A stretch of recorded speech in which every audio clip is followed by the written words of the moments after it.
kita cari di perpustakaan dan lain sebagainya ini. Yang nomor 12, Tata Surya. Judul bukunya Pengetahuan Bahan Teknik. Ini sudah berbahasa Indonesia.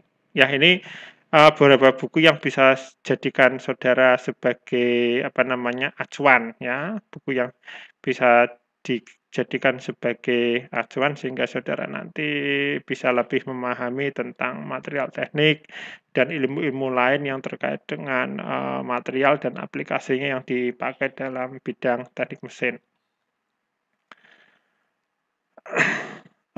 Ini gambaran mata kuliah, jadi nanti saudara bisa pelajari, bisa baca. Jadi nanti apa sih isi dari mata kuliah ini akan saya jelaskan di sini. Jadi deskripsi singkat mata kuliah, kompetensinya, jadi harapannya seperti apa, kompetensi dasarnya apa, terus nanti kita lihat. Ya ini. Untuk penilaian, jadi kurang lebih seperti ini. Jadi dalam mata kuliah ini nanti mahasiswa saya kasih tugas. Ya, tugasnya bisa 1, bisa 2, bisa 3 dalam 1 semester ya, dalam 1 semester. Dan akan kita beri porsi 20%. Ya, terus ujian, jelas ada ujian tengah semester dan ada ujian akhir semester. Ini nanti ujian tengah semester kita laksanakan pada pertemuan ke-7 dan ujian akhir semester kita akan adakan pada pertemuan ke-15 atau pertemuan ke-16 yang masing-masing porsinya 25%. Terus nanti mungkin juga ada ujian-ujian yang lain. Ya, ada ujian-ujian yang lain yang ya temporer ya, jadi tidak kita kasih timeline, jadi nanti ada ya semacam tugas itu juga sama sebenarnya. Jadi sebenarnya porsi yang banyak itu di ini tugas dan ujian-ujian lain kalau kita kembangkan. Untuk material teknik ini tidak ada presentasi ya, karena kondisinya juga seperti ini, jadi tidak ada nilai presentasi. Jadi biasanya kalau normal mahasiswa saya suruh untuk maju untuk mempresentasikan apa yang telah dipelajari atau apa yang telah dibuat dalam sebuah makalah, tapi ini tidak kasih 0.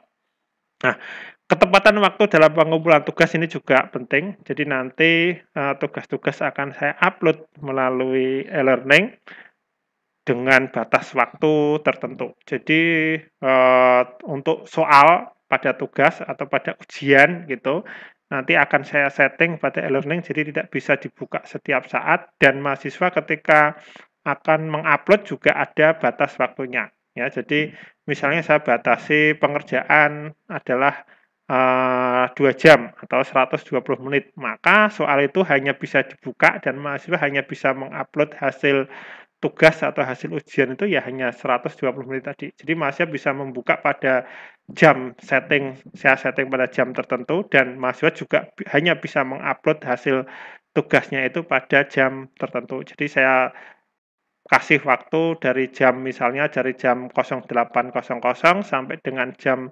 10.00 pada misalnya tanggal 18 November tahun 2020. Jadi mahasiswa hanya bisa buka atau hanya bisa mengupload hasil pekerjaannya pada jam tersebut saja. Untuk pemberian nilai sesuai dengan standar yang berlaku pada Akademik Universitas Wahid Hasyim, yaitu dari nilai A, B, B, C, C, D, D, dan E.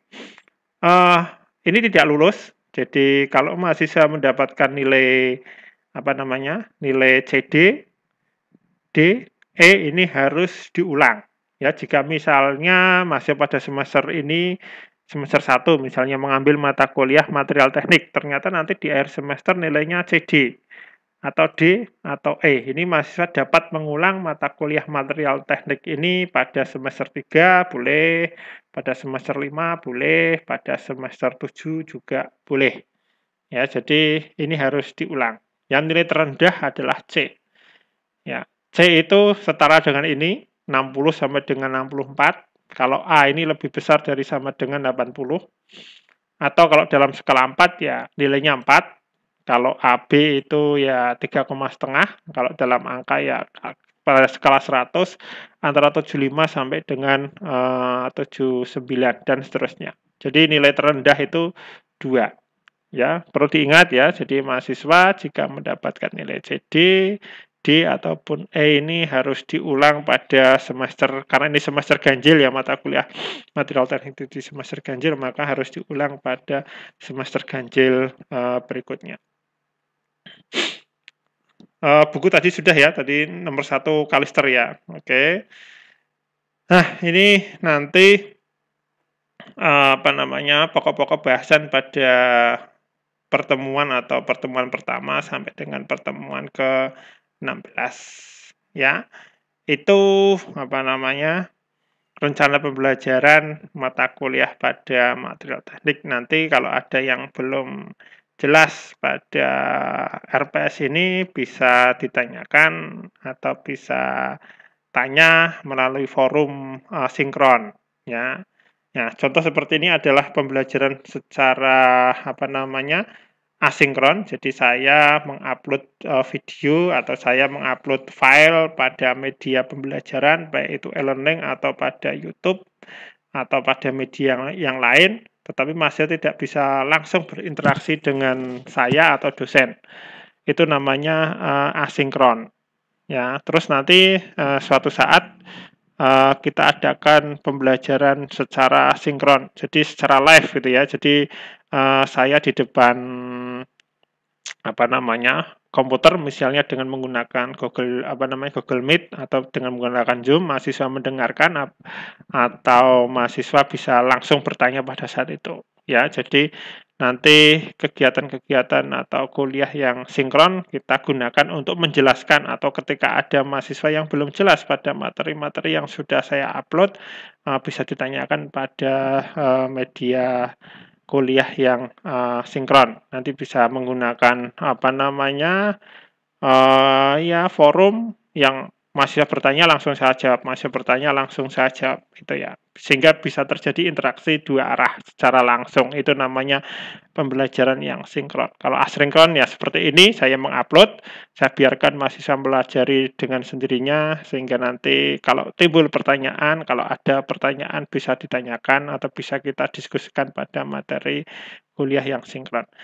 Itu mungkin yang bisa saya sampaikan pada pengantar mata kuliah material teknik ini dengan memberikan RPS-nya mata kuliah material teknik.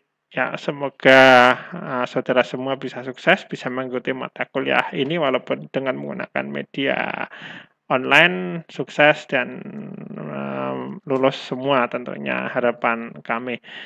Itu aja, terima kasih, kurang lebihnya mohon maaf. Wallahul muwaffiq ila aqwamit thoriq. Wassalamualaikum warahmatullahi wabarakatuh.